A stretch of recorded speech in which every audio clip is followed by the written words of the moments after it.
again this past week to 1,300 homes for sale on the Maryland shore, while inventory that came on the market is actually below recent weeks.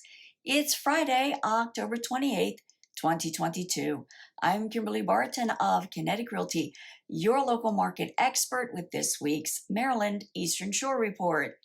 You need to know what the local market is doing, so be sure to subscribe for weekly updates. 8% of these currently listed have made pricing adjustments.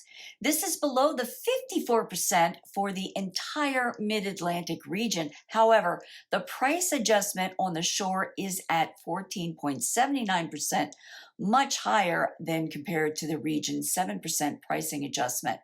The median price of these homes is also under $150,000. 72 went under contract, 70 properties went to pending, and 139 properties sold in 21 days at 98.8% list to sold ratio.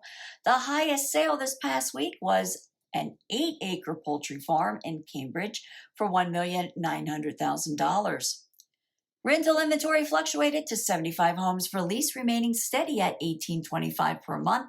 These have been on the market for 25 median days.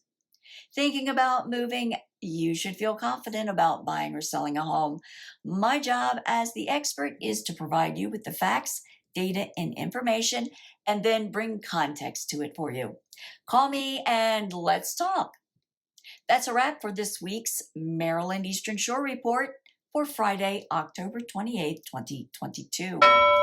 Be sure to check out our Halloween event calendar at www.kineticrealtyinc.com and click on events in the navigation bar to find places for the kiddos to trick or treat or for some spooky fun.